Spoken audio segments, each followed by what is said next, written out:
Salut à tous et bienvenue dans ce nouveau cours dédié à la formation sur l'essentiel de la gestion financière pour les entrepreneurs. Dans le cadre de cette vidéo, nous allons parler d'un sujet qui sont les indicateurs de performance. Donc sans plus attendre, c'est parti.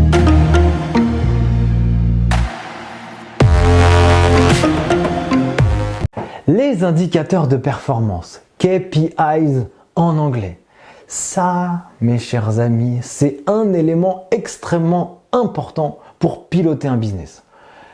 Tous les entrepreneurs à succès, que ce soit Steve Jobs, Elon Musk, Xavier Niel, j'en passe et des meilleurs, ils ont un trait commun, c'est qu'ils ont une compétence chiffre qui est aguerrie.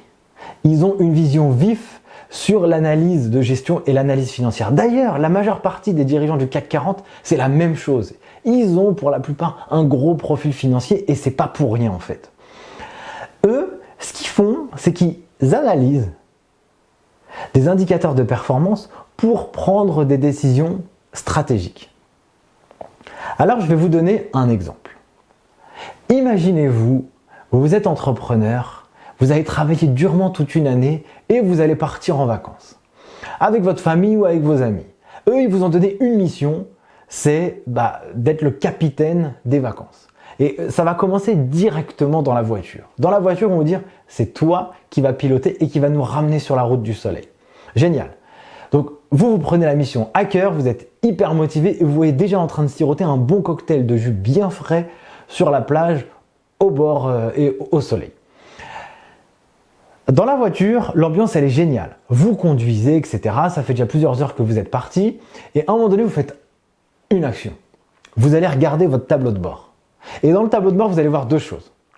Première chose, vous roulez à 150 km/h. Deuxième chose, il fait 40 degrés. Et vous êtes tellement de l'euphorie des vacances que vous n'avez pas vu ces deux actions. Et à partir du moment où vous avez cette information, qu'est-ce que vous allez faire? Perso, je vais faire trois actions. La première, c'est que si je vois que je roule à 150, déjà la première action, c'est que je vais ralentir pour respecter la vitesse autorisée des 130 km/h maximum. Autre action, évidemment, je vais ralentir pour veiller à la sécurité des passagers et à la mienne.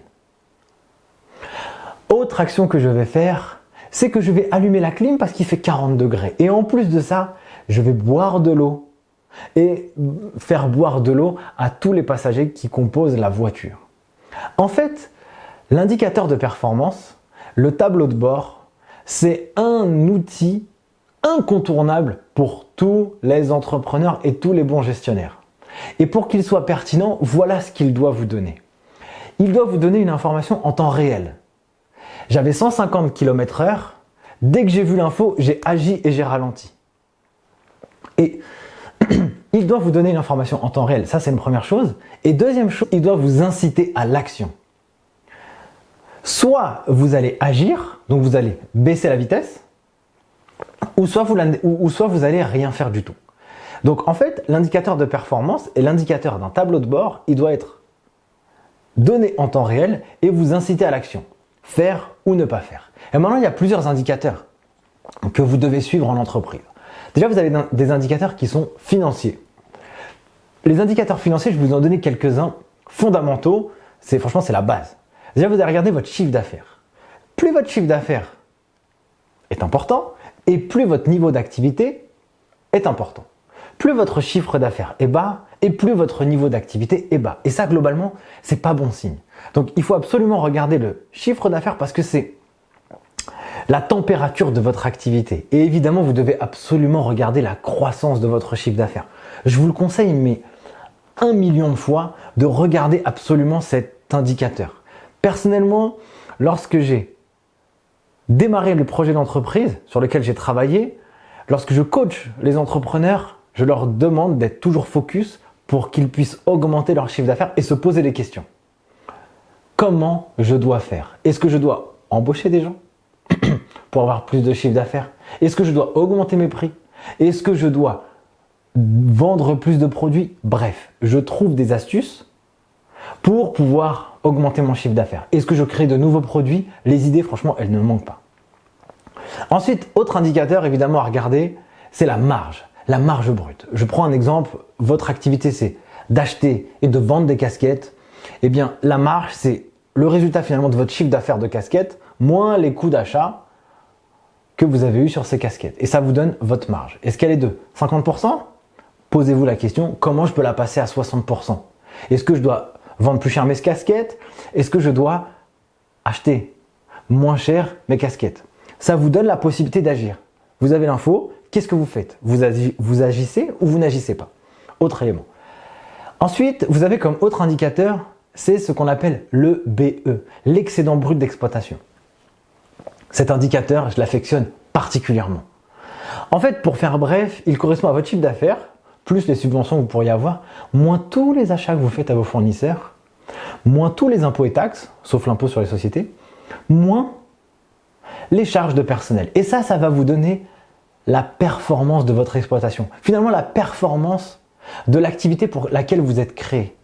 Si vous avez une activité de négoce où vous achetez et vendez des casquettes, eh bien finalement, l'excédent brut d'exploitation, ce sera le résultat de votre exploitation, la vente de vos casquettes.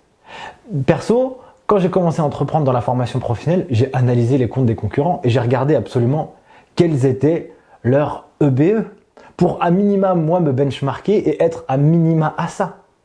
Évidemment, je me suis challengé pour être beaucoup plus. Le BE. Ensuite, autre indicateur, le seuil de rentabilité. Imaginez-vous ne pas connaître le chiffre d'affaires minimum que vous devez réaliser pour faire un résultat égal à 0. Ou alors, imaginez-vous ne pas connaître le chiffre d'affaires minimum à réaliser pour commencer à faire du bénéfice. C'est impossible en fait. Et le seuil de rentabilité, c'est un indicateur qui se calcule soit en valeur, soit en jours, soit en quantité de produits à vendre. Et c'est fondamental de maîtriser ces indicateurs. Ensuite, vous avez un autre indicateur financier que l'on appelle le BFR, besoin en fonds de roulement.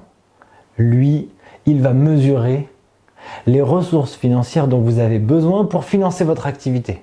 Le banquier, l'investisseur, il est très friand de cet indicateur. Donc, vigilance. Autre indicateur que vous allez avoir à regarder, votre trésor.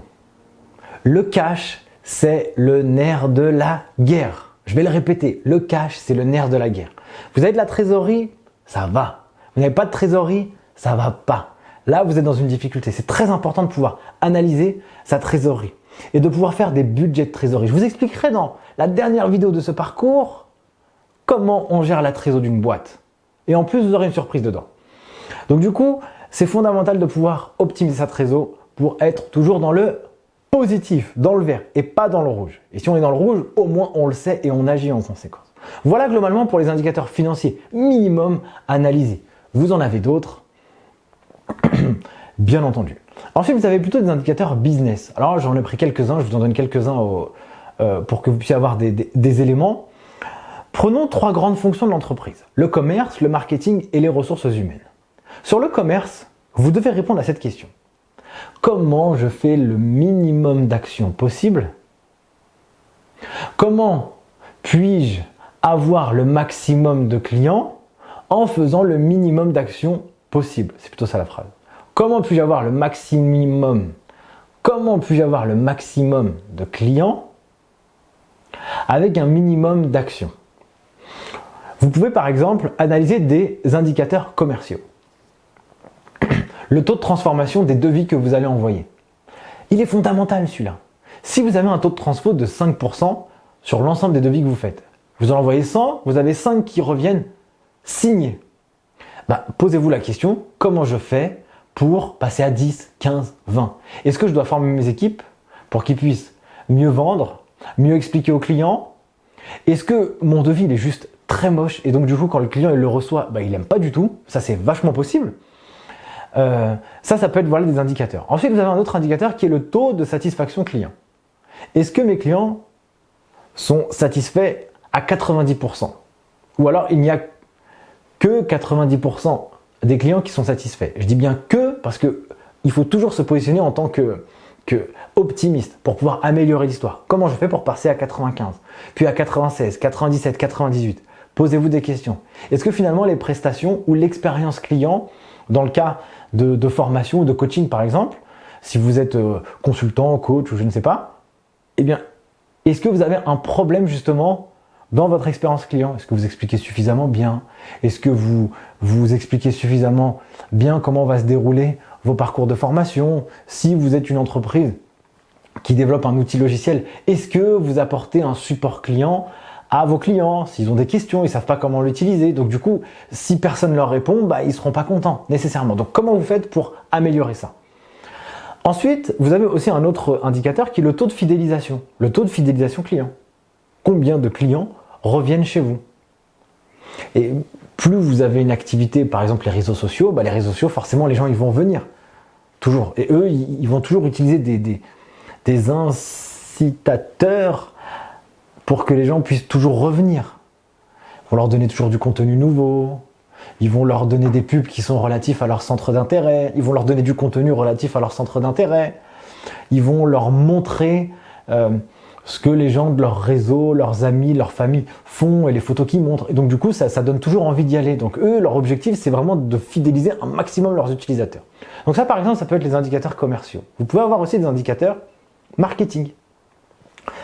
L'obsession du marketing, c'est de baisser le coût d'acquisition client. L'obsession du marketing, c'est de baisser le coût marketing et d'augmenter le volume de trafic, le volume de personnes intéressées sur un produit ou un service. Et donc, par exemple, ils vont regarder le nombre de visiteurs qu'il y a sur un site internet. Et puis sur ce nombre de visiteurs, combien de personnes achètent? 1%, 2%, 3%, 5%, 10%. En fonction de l'information que vous allez avoir, vous pourrez toujours trouver des sources d'amélioration. Est-ce que le site internet il est bien présenté? Si oui, globalement vous avez plus de chances d'avoir un taux de transformation qui est important. Ensuite, vous pouvez aussi avoir des indicateurs RH. Pour moi, les ressources humaines dans une boîte, c'est fondamental. On ne travaille qu'avec des gens exceptionnels. Si on veut faire un projet exceptionnel et qui réussit. Et évidemment, vous devez veiller, vous, entrepreneurs, si vous avez des salariés ou même si vous bossez avec des freelances, des partenaires quels qu'ils soient, de travailler avec des gens qui soient compétents. Si vous avez des salariés dans votre entreprise, il faut absolument que vous veillez à ce que leur expérience soit extraordinaire, pour qu'ils s'engagent dans votre projet, pour qu'ils donnent le meilleur d'eux-mêmes. Et vous devez travailler justement pour leur apporter la meilleure expérience de travail. Et vous pouvez utiliser des indicateurs. Si vous voyez que vous avez un taux de turnover important dans votre boîte, posez-vous des questions. Est-ce que le management est mauvais? Est-ce que finalement, lorsque j'ai recruté, j'ai mal présenté l'offre et donc quand les salariés viennent, ils sont complètement déçus? Quel est mon taux d'absentéisme? Est-ce que finalement il est important?